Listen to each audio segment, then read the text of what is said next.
ଆଜିର ପ୍ରଥମ ପ୍ରଶ୍ନ, ତାହା କ'ଣ ଯାହା ଗାଁରୁ ସହର ବୁଲୁଥାଏ ହେଲେ ମନ୍ଦିର ଯିବାକୁ ଡରୁଥାଏ? ଅପସନ୍ ଏ ଧୂପ, ଅପସନ୍ ବି ଭୋଗ, ଅପସନ୍ ସି ଫୁଲ, ଅପସନ୍ ଡି ଚପଲ।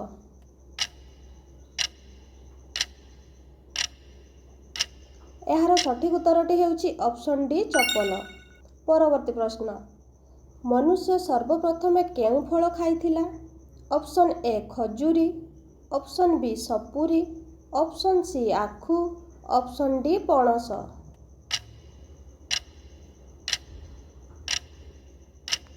ଏହାର ସଠିକ୍ ଉତ୍ତରଟି ହେଉଛି ଅପସନ୍ ଏ ଖଜୁରୀ। ଏବେ ଦେଖିବା ପରବର୍ତ୍ତୀ ପ୍ରଶ୍ନ, ମଶାର ଆୟୁଷ କେତେ ଦିନ? ଅପସନ୍ ଏ 56 ଦିନ, ଅପସନ୍ ବି 96 ଦିନ, ଅପସନ୍ ସି 86 ଦିନ, ଅପସନ୍ ଡି 45 ଦିନ।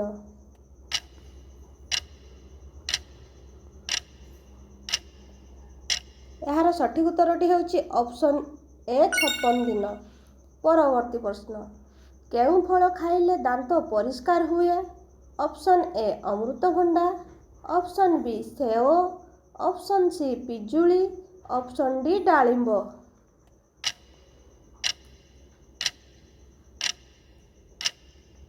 ଏହାର ସଠିକ୍ ଉତ୍ତରଟି ହେଉଛି ଅପସନ୍ ଏ ଅମୃତଭଣ୍ଡା। ପରବର୍ତ୍ତୀ ପ୍ରଶ୍ନ, ଶରୀରର କେଉଁ ଅଙ୍ଗ ସବୁବେଳେ ଓଦା ହୋଇ ରୁହେ?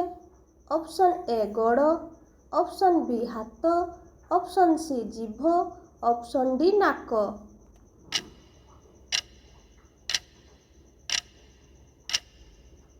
ଏହାର ସଠିକ୍ ଉତ୍ତରଟି ହେଉଛି ଅପସନ୍ ସି ଜିଭ।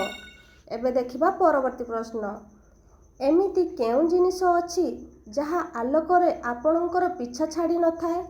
ଅପସନ୍ ଏ ଆପଣଙ୍କ ଦେହ, ଅପସନ୍ ବି ଆପଣଙ୍କ ଗୋଡ଼, ଅପସନ୍ ସି ଆପଣଙ୍କ ହାତ, ଅପସନ୍ ଡି ଆପଣଙ୍କ ଛାଇ।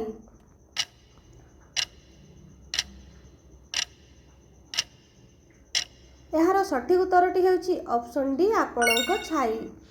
ପରବର୍ତ୍ତୀ ପ୍ରଶ୍ନ, ମୁଁ ସମୁଦ୍ରରେ ଜନ୍ମ ନିଏ ହେଲେ ଆପଣମାନଙ୍କ ଘର ରୁହେ, ମୁଁ କିଏ? ଅପସନ୍ ଏ ଚିନି, ଅପସନ୍ ବି ଲୁଣ, ଅପସନ୍ ସି ତେଲ, ଅପସନ୍ ଡି ଡାଲି।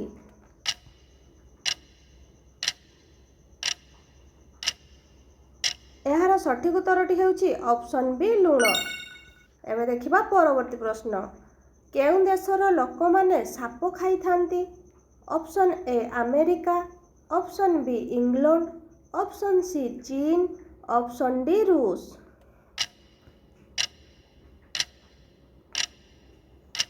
ଏହାର ସଠିକ୍ ଉତ୍ତରଟି ହେଉଛି ଅପସନ୍ ସି ଚୀନ। ପରବର୍ତ୍ତୀ ପ୍ରଶ୍ନ, ଭାରତରେ କେଉଁ ରାଜ୍ୟରେ କେବଳ 2ଟି ଜିଲ୍ଲା ଅଛି? Option A Mizoram, option B Goa, option C Sikkim, option D Tamil Nadu.